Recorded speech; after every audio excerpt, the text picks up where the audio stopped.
The opinions and views expressed in the following program are those of the speakers and the host, and do not necessarily reflect those of Yoakley Scott Corporation and Your Sports Network. Yeah, I've been closer to Jesus before, so can you help me out? Oh, can you help me out? Am I on my own? Am I on my own? But can you help me out?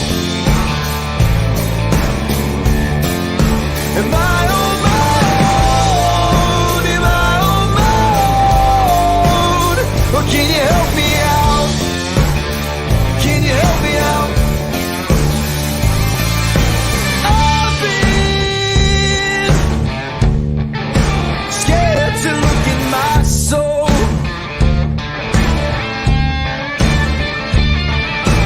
I've been afraid I would follow the road. Yeah, afraid of the things I've been told. And hello, everybody. Welcome into a Tuesday episode of Running Point on YSNLive.com.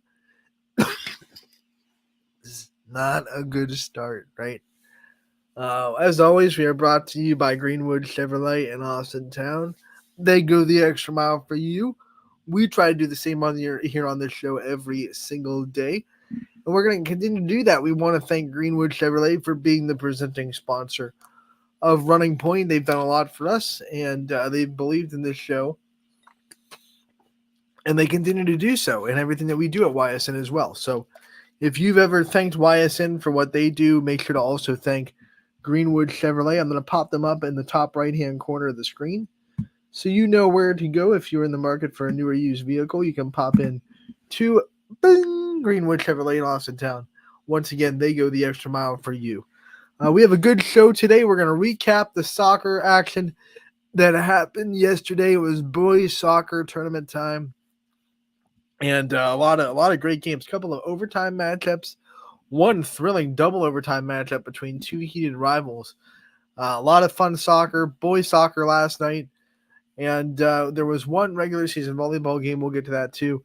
So let's recap the action from last night. Let's jump into the scoreboard on ysnlive.com. As always, the scoreboard here on the website is brought to you by Burnett Pool, Spas, and Hot Tubs. Let me scroll up so you can see that wonderful logo there, presented by Burnett Pool, Spas, and Hot Tubs. The YSN scoreboard is a great tool for the fans, whether you're at a game in person and you just want to check a quick score of a game that is going on around your area or around your conference, or maybe one of your rivals, or maybe you're watching one of our broadcasts and you don't want to go off the screen for too long during a commercial break. Quick way to do it is to go to ysnlive.com/scores, and you'll find the YSN scoreboard here, brought to you by Burnett Pool, Spas, and Hot Tubs, updated every night for your convenience. So let's go into boys soccer, playoff soccer last night.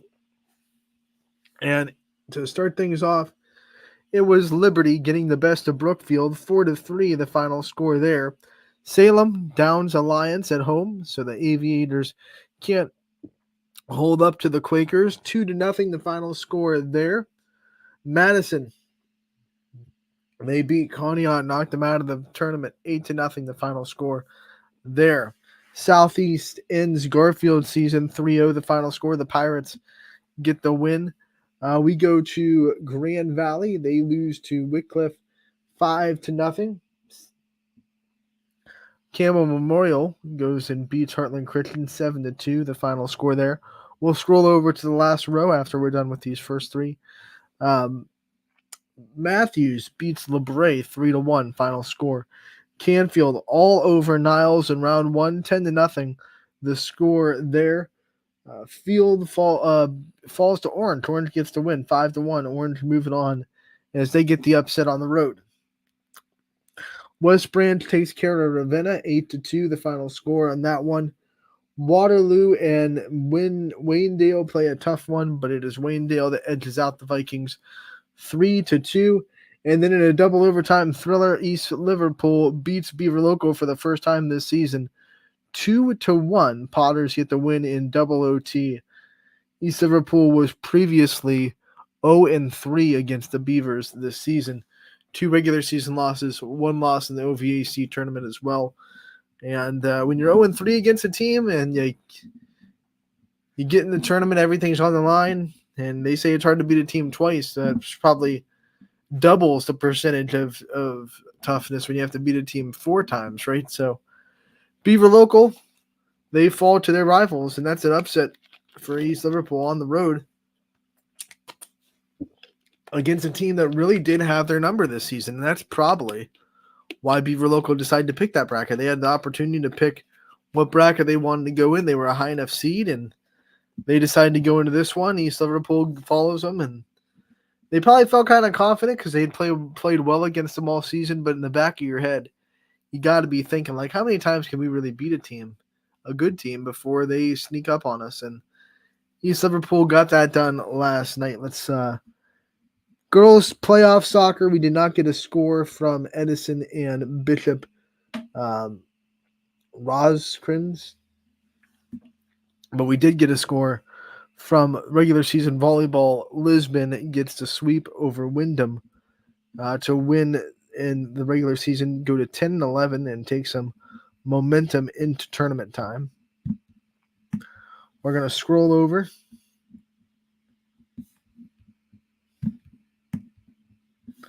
and get this final row over here in boys soccer. Ursuline beats Fairless quite easily, 7-0, the final score there.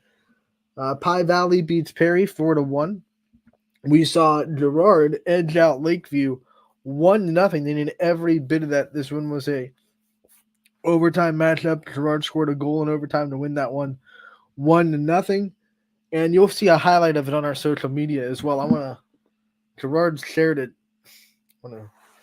Want to take and go watch it and get this kid's name right that made the amazing play.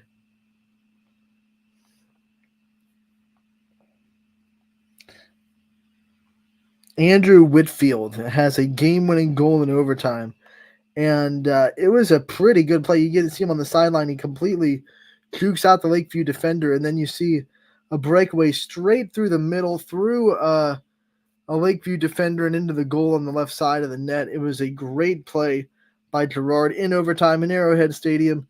Crazy things happened in the tournament, and it had to be.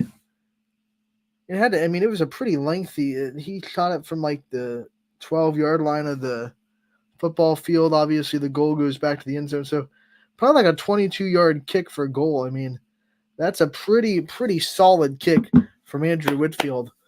In the clutch moments of the game, 1-0. Girard gets the win there. And then in the big rivalry in Ashtabula County, Edgewood gets the win over Jefferson in Jefferson. This was another upset on the road for Edgewood, 3-1, the final score there. We go back to talking to the East Liverpool game. I want to give the shout out to some of the key contributors to East Liverpool's win. Preston Kerr, he got the first goal of the game. About 1 minute and 11 seconds left in regulation to tie it up.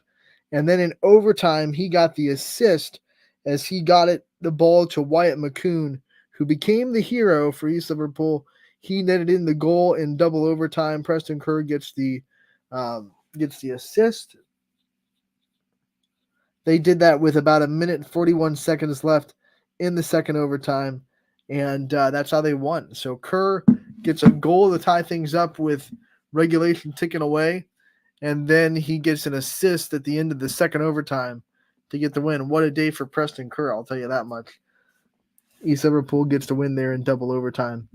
And they move on to play Steubenville next. They'll go to Steubenville. So all in all, really good soccer. Like I said, some overtime thrillers, some upsets, and then you mix in some games that were absolutely dominated in Canfield. One of those games, let's dive deeper into the recap of Canfield's night.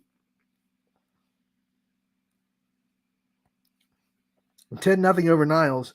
They got 4 goals from Ethan Molichak. We heard from him on the show. Drew Snyder had 3 goals. Ryan Dangle had a goal. Evan Harina had a goal. And then Nick Atsis had a goal as well. Assists were from Molachak, Andrew Battaglia got a goal. Micah Friedel got a goal, and then Harina got an assist as well. Sorry, all those players got an assist. Molachak got an assist. Battaglia got an assist. Micah Friedel got an assist, and then Evan Harina got an assist as well. So 10 goals in one game. Molachak has not just a hat trick, but I forget why we did the research one day. I forget what a 4 spot in soccer is called. But, forget the hat trick, but Drew Snyder gets the hat trick. Molachak gets 4 goals, and they add 3 more as well. Canfield advances to the sectional final. They'll play Edgewood, who got the win over Jefferson on Saturday at Canfield. That's going to be a 4 p.m. kickoff time for the Cardinals as they advance into the sectional round of the playoffs. So what we're going to do next, now that we've recapped the action from last night, we are going to go into a player profile section of the show. I know we usually do that after the break, but we're going to change things up a little bit today. We'll do a player profile. We'll take a break after that. Then we'll come back. We'll preview the volleyball that's going on tonight. Volleyball tournament starts tonight as well. Of course, this is the start of the tournament time. We had Lisbon finish up their regular season. That was the official end of regular season action. Tournament starts tonight. We'll preview all of that stuff, the games that are going on tonight on Running Point after the player profile and a break. So here we go. Lydia Campbell from Crestview is who we're going to feature today. Had Crestview on yesterday, and we'll just kind of double up on them as they get ready to start their tournament run tonight. They have a matchup with Poland at home. Lydia Campbell is another player like Katie Lissy that goes under the radar but is so important to the team. Because when Abby Imch is in the front row, everyone knows what she's about, right? The kills, the blocks. She's one of the best players in the area, but people forget she's only in the front row for half the rotation, right? You rotate her out of the front row, she's in the back row, and you need someone else to hold the fort down as a middle blocker in the rotations where she's in the back. And Lydia Campbell does a really good job of that. Crestview doesn't lose too much. When Abby Imch rotates out of the back row, Lydia Campbell has done a really good job this year of getting blocks. I mean, she has a handful of blocks this year and also doing everything that you need out of a middle blocker. So she's a great player for Crestview. One of those ones that has stepped into the limelight this year. With so many players returning from a great season a year ago, there was little room for players to step in, but Lydia Campbell has done that really well. So here's an interview with Lydia Campbell from Crestview on Running Point. Anthony Hartwig here with a Crestview volleyball player profile. I am joined by junior Lydia Campbell. Lydia, thank you so much for taking the time to join us today. Thanks for having me. You got it. My first question for you, obviously, this Crestview team just won their 8th consecutive conference championship, 4th in the MVAC. You're a part of this dominant era of Crestview volleyball. What's it been like for you? It's been a really fun experience just being out there with the girls. It's just really fun to play volleyball with them, and it's been really cool and just absolutely insane. You know, a lot of these faces we knew coming into the season, but you're one of the ones that really stepped up this year, took a bigger role on the team, and has really shined in it as a middle blocker, rotating when Abby Imch goes into the back row. What's it been like for you to take a bigger role on this team and to be able to, like you said, share the floor with so many great athletes? At first, not gonna lie, it was really intimidating because they're such good players. Everybody on the court is so good. And so it was kind of intimidating at first, but then it just became really fun, and everybody out there is just so easy to play with, and I know that they have my back out on the court. Was there a moment that you can remember where it went from intimidating to just like, you were confident, you knew you could do it and fun instead of intimidating? Probably just after like the first couple of games when like I would get a block or get a kill and everybody would just like jump on top of me and like pounce me and just really support me. It's a great feeling, and I know one of the things I want to talk about are the seniors that you do have on the team, because They're showing you what kind of leader you want to be next year. So what kind of things have you learned from the seniors on the team this year that you're going to take into your senior year next year? They really just show like how to be like really supportful and like just supporting of everybody on the team. And even like if you mess up, like just don't get like mad at the person. Just like tell them like, oh, hey, it's okay. It's okay to mess up. And then they just really bring like a light, fun attitude to the gym. And that's something that makes it a lot easier to play. You know, a lot of people see the domination from Crestview and think you just roll out there and you just do it. And that's not the case. You guys put in a lot of work. What kind of things can you say about the team off the court and on the practices, the work that's put in to make this team as good as it is? Everybody's giving like 110% during practice, and we're constantly working hard. We're constantly learning new things and getting better. But then like on and off the court, we're still like friends, and we're hanging out with each other and just having a good time and laughing with each other. Yeah, we see how hard you guys play when it's game time. Take us through a typical practice for Crestview. What does Coach Hour's practices kind of look like? It can depend on the day. Most days we warm up, we condition a little, and then we do some positional training, and then we do some team stuff in which we go through lineups, work on just like some things from games in the past that we need to work on. Like, yeah. For you personally, what is the hardest part of a Coach Hour practice? What's the one part of a practice that you're like, oh man, might not get through this? Probably like serve, receive, and like passing stuff, because I'm not like used to it, and they expect so much, and I mean, as they should, but it can be a little intimidating to be receiving serves from like Grace and not getting them perfect, but trying my best still. You know, we see Coach Hour on the sidelines for games. We know what her game day mentality and her game day personality is like.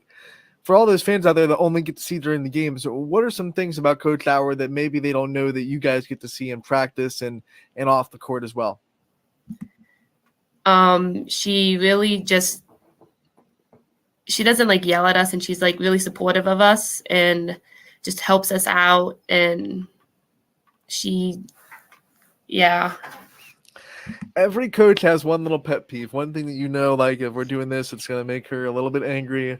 What do you think is Coach Hour's pet peeve with this team?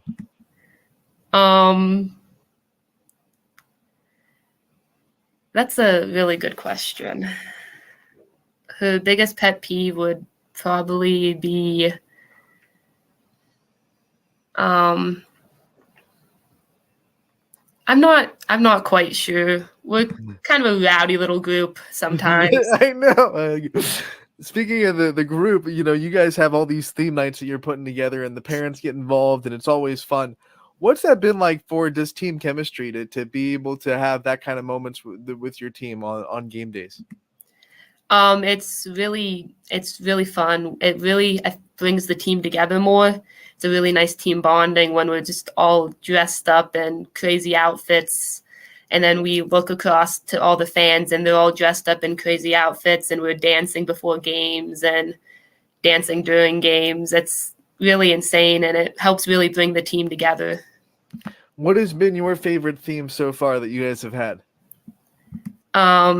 Probably the Barbie day, when we all dressed up as different Barbies and we have Barbie boxes in the gyms. That was a really fun theme. If someone came to you and said, hey, the next theme's on you, you have to pick one, what do you think is something that you guys haven't done yet that you would really like to see? Something that I would be like a senior citizen night where everybody just dress up as like old people, and I think that would be really funny. I like that. It would definitely take the pressure off some of the parents. Yeah. Wink, wink, nudge, nudge. Let's talk about you off the court a little bit. You know, obviously you're a great volleyball player. We see you put so much time into the sport. What other things do you like to put your time into? What are some of your other interests outside of volleyball? I'm on the school's bowling team, and I do the school's musical, and I work at Dairy Queen. Bowling. Let's talk about bowling first. Let's go other sport. When you transition from volleyball into bowling, what's that transition like for you, and what got you into being on the bowling team? The transition's really easy because volleyball, I mean, you put a lot of work and it's a very like time consuming thing and it can lead to a lot of stress. But bowling is just kind of a fun little thing that I like to do. It's free bowling, as we say. And my family got me into it because both my siblings were on the bowling team. And so when I got to high school, I was just like, oh, I'll go on the bowling team too. When you think of, having a sport like that where it's a little bit more, like you said, freeing and it's not as pressure filled as volleyball, what's that do for you after such a long, grueling, pressure filled volleyball season? It can kind of just like help me like relax a little and take like the pressure off and take like more stress off. And it helps me just like relax and just have fun. And Now you also said you're in the school's musicals. What has been your favorite part of being involved with the drama club and the musicals that the school's put on so far? it's really just like the connections you make and the people you meet doing it. You get to see different sides of people that like you might not have seen before. And you just really make friendships that last a lifetime. Are you a big theater person? Do you have a favorite musical out there that you really enjoy? Um, I really like the musical Beetlejuice. It's a good musical. I really like it. What's the favorite one that you think Crestview has put on so far in your high school career? Probably Anastasia would be my favorite that we've put on. It was a really good musical, really well done. Let's talk about, obviously you're only a junior, but you have to start thinking about the future a little bit. You're going to be a senior next year. You got to start thinking about what you want to do after high school. Have those thoughts even started to enter your mind yet on, what kind of your future plans would be? A little bit, but I also tried not to think about it because it can be really stressful. And so I kind of just push the thoughts away sometimes. Push them out of here. Get out of here. You guys are undefeated. You've only lost one set all year. And people are just asking, how do you keep that level of consistency and, sheer dominance throughout the whole season? From your perspective, you're in the team, you're in the practices, you're in the games. What is it about this team that lets them not just win every game, but just really dominate every game they play? Like I said before, like the team is really just like a family. So going out there and playing is less of like, it's not so stressful. It's very much just like we're just having fun out there. We're just playing as a team. We're playing as a family, and the chemistry is insane. And yeah.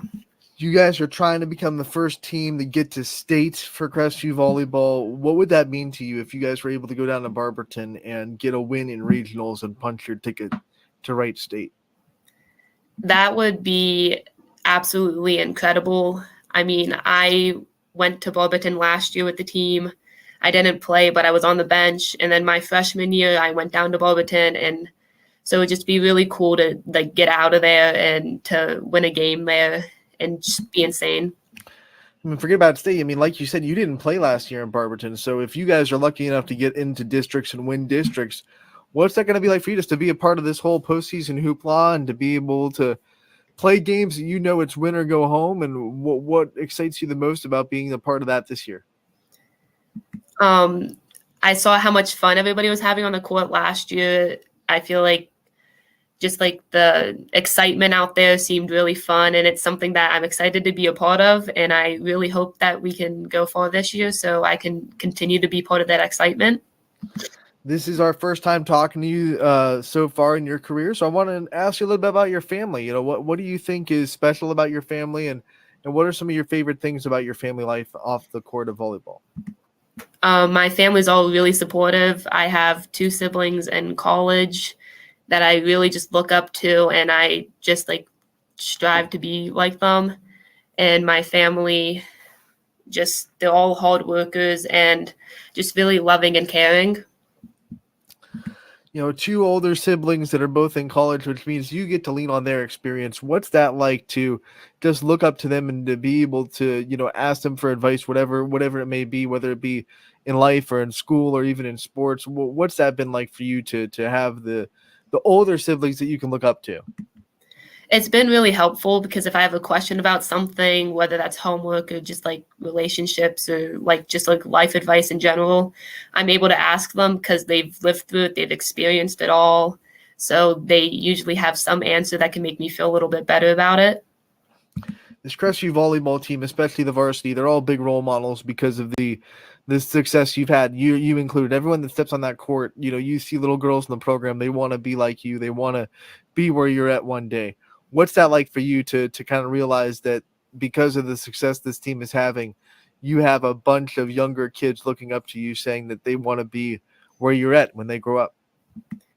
It's honestly something that I never imagined like would happen. I never pictured that I would have little girls like 5 years old looking up to like me and seeing just like, oh, I want to play volleyball when I'm older. So it's really cool to see like just like the community like looking up and just supporting.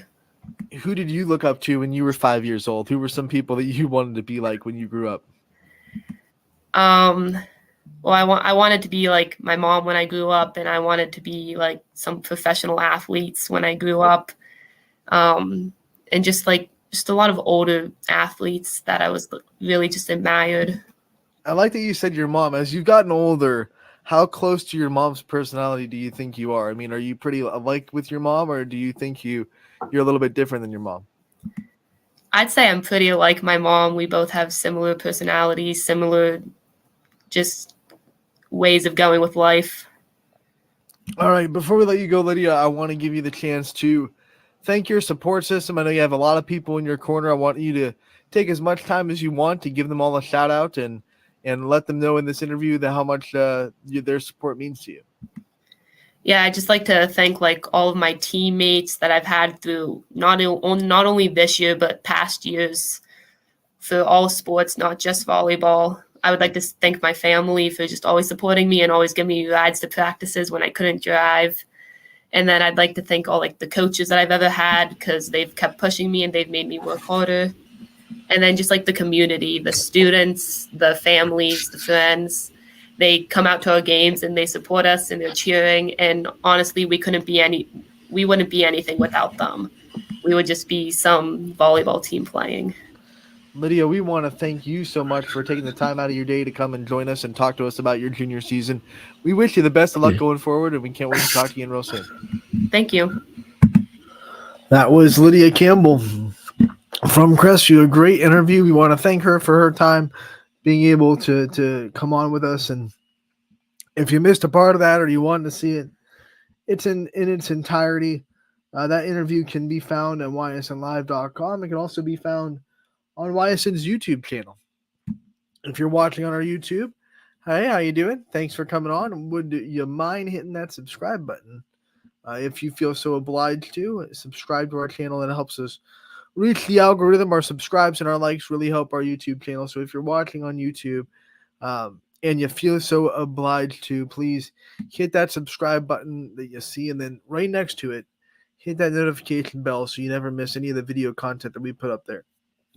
We have player profiles up there. We have coaches' corners. We have game highlights. We have post-game interviews. A lot of fun stuff that you can find on our YouTube page. And it's pretty much updated daily. So you never want to miss a minute. The YouTube algorithm can be really wonky, so you don't want to miss a minute of anything that we post up there. So make sure that if you are subscribed and if you're subscribing, you hit that notification bell so you never miss any of the videos that we put up on our channel. You don't want to, trust me. We'll take a quick break. Be back. On Running Point, brought to you by Greenwood Chevrolet in Austintown. Hi, this is Zell Bush. Hi, this is Tom Flynn. Hi, this is Steve Rossetto. Hi, this is Ryan Miller. Hi, this is Rich Sakui from WRS Wealth Advisors. With our combined 80 years of experience, WRS Wealth Advisors are the area's premier wealth and retirement specialists. Call 330-965-0370 to learn more about our individual and corporate financial planning services. or visit WRSwealth.com. Go Raiders. Go Dogs. Go Cats. Go Dogs. Go Tigers.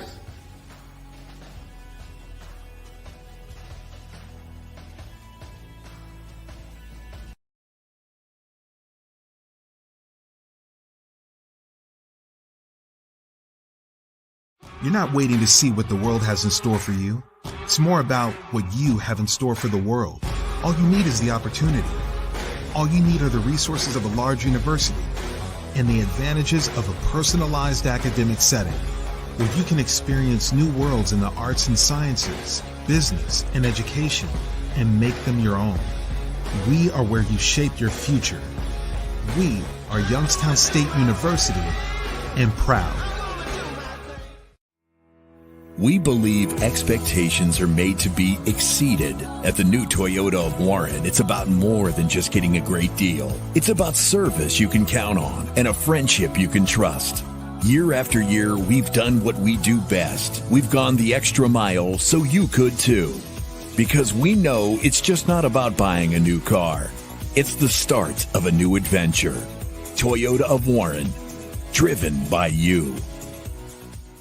Nestled here in the beauty and splendor of Mill Creek Metro Parks are two of America's best golf courses, as selected by Golf Week magazine.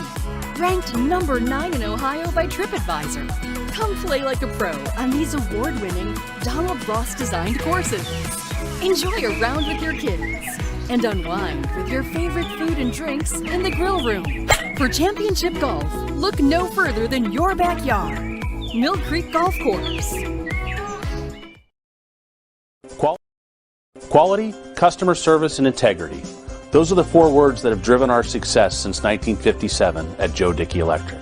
Joe Dickey Electric is one Mahoning Valley landmark business that stays current with the requirements of our customers. Family owned and managed, we are an electrical contractor and energy solutions provider. Every member of our team adds to his or her skill set through ongoing training. Residential, commercial, industrial, automotive, and more. We keep ahead of the needs of our customers with a fleet of more than 50 vehicles and 24/7 emergency service, so you're never left in the dark. Hi, this is Tommy Clem, owner of WRS Insurance Solutions. WRS Insurance Solutions is a local, independent agency that specializes in life, Medicare, long-term care, and disability products. Call us at 330-953-3722 or visit us at wrsinsuranceSolutions.com to learn more. Good luck to all the student athletes in the Valley. The feeling when my hands are on the piano, it's become comforting.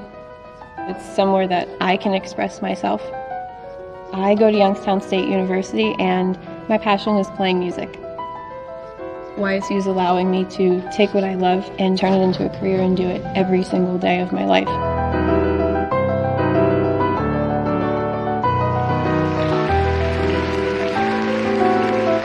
I'm Alyssa, and I'm YN proud.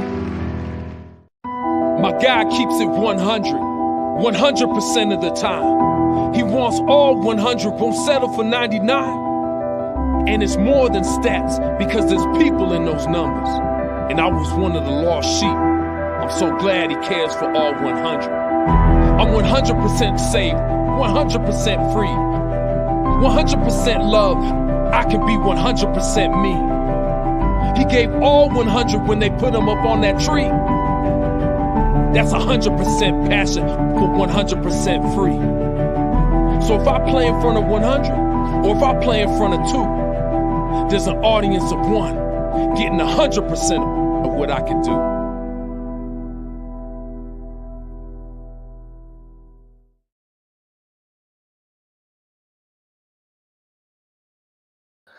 And welcome back to Running Point on ysnlive.com. It is a Tuesday episode, and we are always brought to you by Greenwood Chevrolet in Austintown. Speaking of Greenwood, I think we're all guilty of online shopping on the lunch break, right? You know, before the show, I have bought stuff online. That's my lunch break.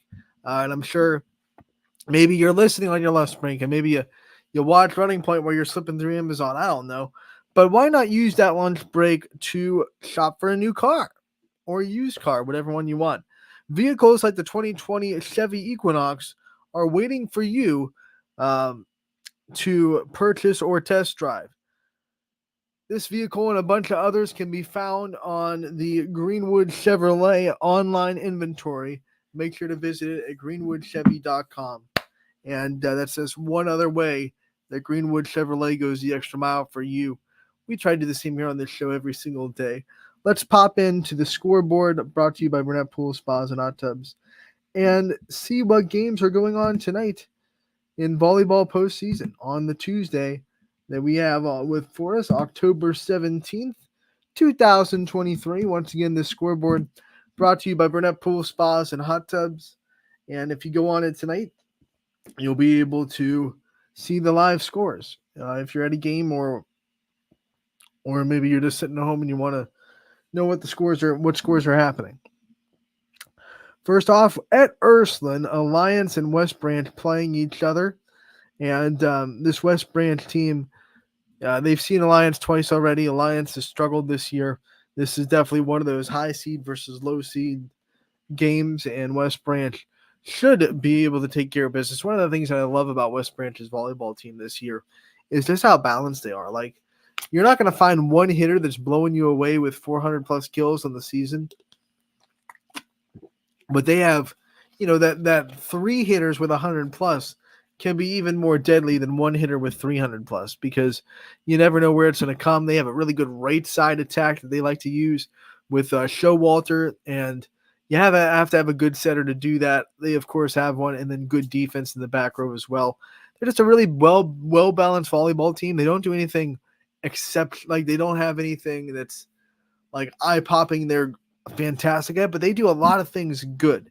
And once again, sometimes when you do a lot of things good, it can be better than doing one thing really, really great, especially in the sport of volleyball.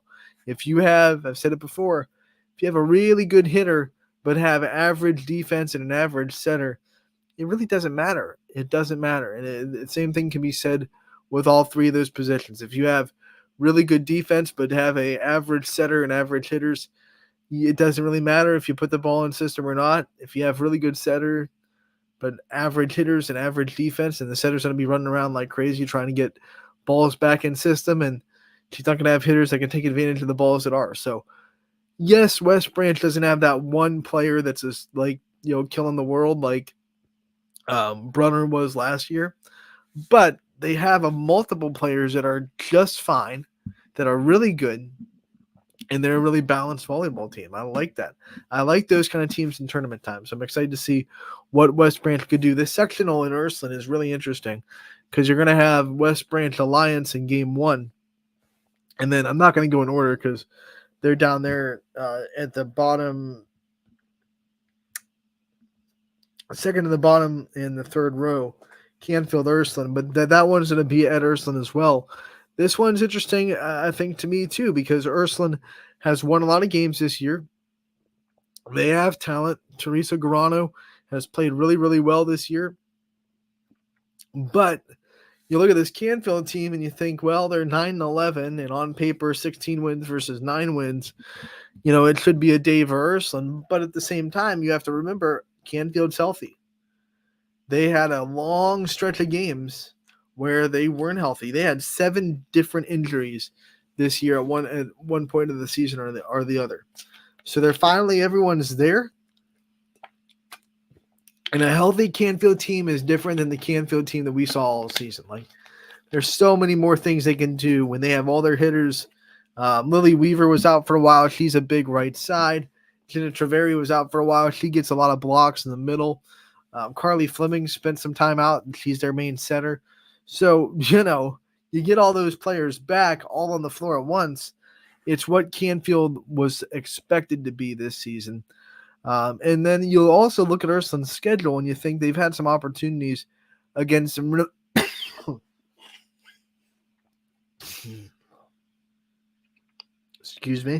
against some really good teams this year. They've been able to fall just short in those games. So you wonder, if this game gets close or down to 5, can they battle back and win that kind of game? It's going to be really, really fun. Both these teams, I think, when they're healthy, are really evenly matched, and now Canfield's healthy. Some other games tonight that we're looking at: Cheney traveling to Massillon Jackson to play the Polar Bears. Edison will go to Sandy Valley. Garrettsville Garfield, who is a 15-win team, may feel a little slighted in the seedings because 15 wins or not, they have to go to Rootstown and play there. That's a tough draw for Garfield. And then had a solid year in that MVAC. And obviously that MVAC was really, really good. Their last place teams had 6 wins. And I know that, 6 wins, but there's a lot of conferences in this area that the last place team has 1 or 2 wins. So when your last place teams still have 6 and then the rest, you have multiple teams with double-digit wins. In fact, I think Garrettsville, Garfield, Camel, Crestview, Newton Falls all have double-digit wins in that MVAC gray tier. So it tells you how good that conference had been doing this year with 4 teams with double-digit wins. So Garfield, they're going to have to go on the road, but they have been a really good volleyball team this year. They lost a lot, so they had some time to figure that out. But Montana McGranahan is a very good hitter for Garfield, and she's going to try to muster them up and beat Rootstown. I'll tell you what, when it comes to strength of schedule, edge to Garfield by a lot. Rootstown does not play the schedule that Garfield does, and I just went over the league. That's enough, but then you look at the out-of-conference schedule that Garfield puts together. That's top-notch as well. So Garfield had a 15-win season against a really, really good schedule. So even if they're going on the road and Rootstown is a higher seed, I think this game right here is one you could watch for an upset alert where Garfield's going to Rootstown. Newton Falls got to be careful with this Heartland team. They've had a lot of momentum the second half of the season. They're another team kind of like Garfield where they had to figure some things out. They lost a couple of seniors that meant so much to them last year, and they had to find out their identity. I think that's why you see teams like Heartland and teams like Garfield play much better the second half of the season than they did the first half. So Heartland is a dangerous team for Newton Falls. I think this could be a very competitive game in Tigertown as well. And then I'm actually watching this game too. Jackson Milton, middle of the season, you would have never thought that you're going to be watching one of their tournament games as something that could be competitive. They just were not playing good volleyball. They had like 2 wins halfway through. But the last 2 to 3 weeks of the season, they've racked 5 wins together, and they've started to play winning volleyball. They're starting to not make their unforced mistakes that any team would be able to beat. And I think they're starting to put things together, which makes them dangerous against a Badger team that is really, really good, but is struggling right now. You look at them, they're on a 5-game losing streak, so they are stumbling into the playoffs. This is a dangerous time for Badger. You're stumbling and you're playing a team that is trending in the right direction. So it's going to be interesting to see if Jackson Milton can go to Badger and get the upset. But Badger, of course, does have the pedigree, does have the double-digit wins, has proven that they're a good volleyball team this year. So wouldn't be surprised either way. I'm interested in that matchup in Badger. Liberty going to Camel Memorial.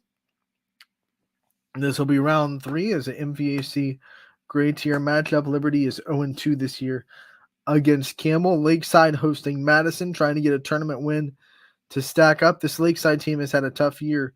They're a proud program. They had 20 wins a year ago, but they lost so much talent. And they've tried to find ways to win, but they only have 6 wins in the season. Still get to host and still could get a big tournament win to boost momentum into next year for Lakeside. Poland, they go to Crestview, a tough task for the Bulldogs, of course. Crestview is one of the best teams in the state. In fact, they're ranked 4th in the state in Division 3. By the way, another team in that top 4 is in their district, a Mineral Lake Catholic. It shows you how tough that Division 3 district is. Lakeview is also state ranked, who's in that district as well. Crestview's in the opposite bracket of Mineral Lake Catholic, but they will have to possibly deal with Lakeview down the road to get out of districts.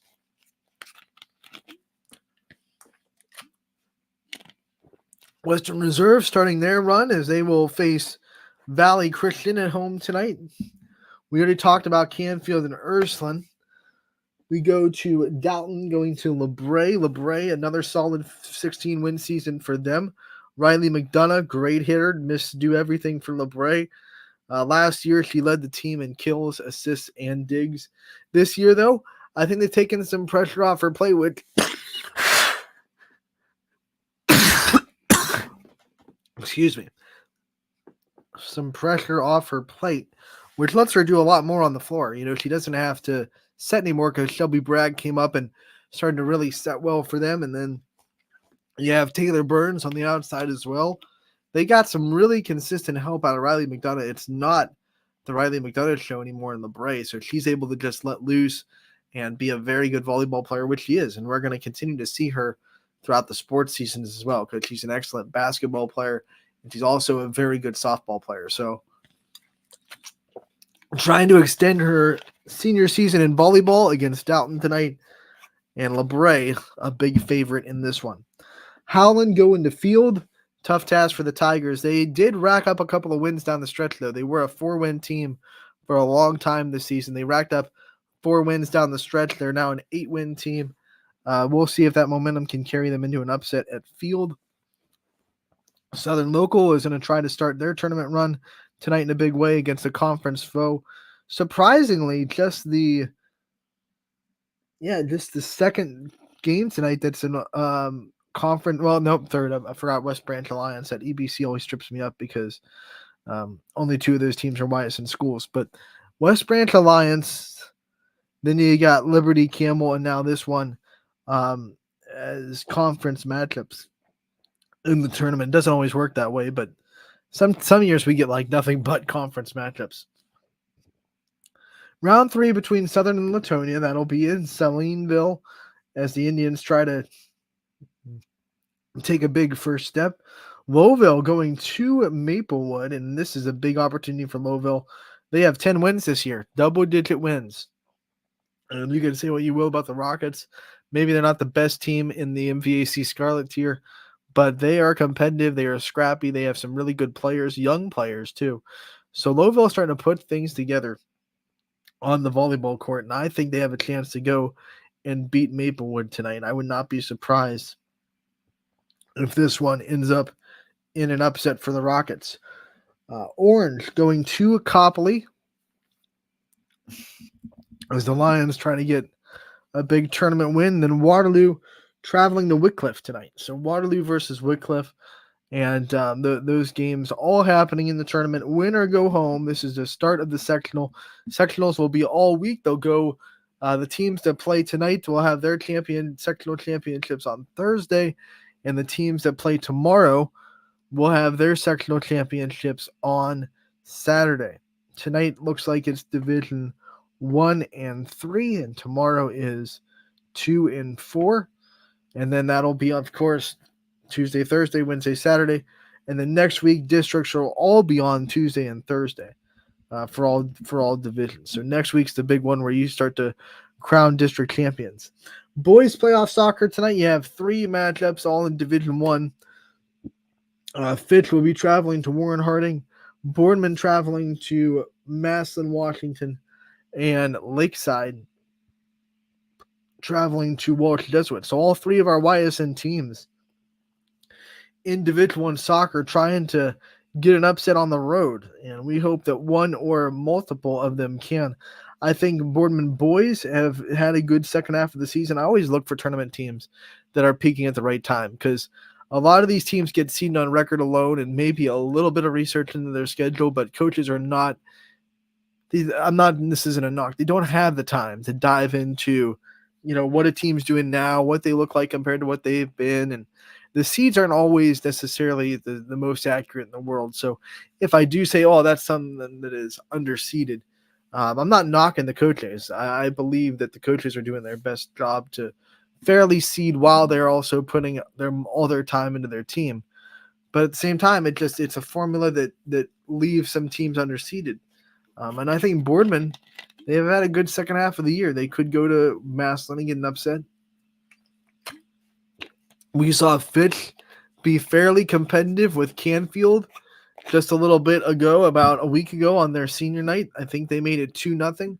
So they held that Canfield offense that we saw score 10 goals last night to 2. So their defense is playing really well. They're traveling to Warren Harding. And then, Lakeside, another team that's had a good second half of the season. So all these teams striding at the right times, trying to go on the road and get upsets in boys soccer. So there are 3 soccer matchups happening tonight, and then all this volleyball sectional happening as well. So it should be a fun night in the area. Want to remind people that are looking for tournament broadcasts on YSN for non-football, soccer, volleyball. We are only going to be broadcasting games that get sponsored, and that is due to the fees brought down by the OHSAA for us to pay them to broadcast these games. If you want your team's tournament run to be covered, you're going to have to talk to people in your community or your athletic department, find a way to get that sponsored. We'd love to come down and broadcast, but obviously because of the OHSAA, we have to do things a little bit differently, and we can't just freely hop on the games like we would in the regular season. So if games get sponsored, we will definitely try to get someone there, and we'll keep the public updated as soon as possible. I know Wellsville has their first tournament game for volleyball locked in, so Wellsville will be covered. We already had Canfield girls covered on Saturday, so we are willing to do tournament games. They just have to be sponsored by a business or a community member or whatever it may be. We don't care who does the sponsoring. We just have to have some help with the fees that the OHSAA puts on us to broadcast the games. And we also, of course, have to give our announcers a little bit of the cut to make the trip down there on usually short notice, because usually these sponsorships come, a day before the game, and you have to be like, hey, can you go do this game? Yes. And our announcers have been really good at stepping up at that. So props to them. Props to our announcers, props to our community. So that being said, I think that's going to end today's episode of Running Point. We did a good job recapping the soccer action from last night. Congratulations to all the teams that won. Of course, the bittersweet part of tournament time is we have to say goodbye to the teams that lost. Want to congratulate all of them on a wonderful season and wish them the best luck in whatever they're doing in the winter and spring. We hope to see you back on the basketball court, wrestling mat, baseball field, or softball field if you're one of the teams that got eliminated. And then we also wish everyone good luck tonight in volleyball in their tournament as their tournament starts. We want clean volleyball. We want healthy volleyball, please. And enjoy going out to these tournament games. And then we'll see you back tomorrow from 1 to 2. Scotty Mincher, Brian Tolnar, both back on the show. We're going to talk about some state golf. Warren JFK Golf brought home a state championship. So we're going to be talking about that. And then we have a couple of more states to go because obviously the lower divisions played and now the upper divisions play this weekend. So we'll recap the one state tournament and then we'll preview the next one as we get Brian and Scotty back on the show. Until then, I'm Anthony Hartwig. Thank you so much for tuning in to Running Point. As always,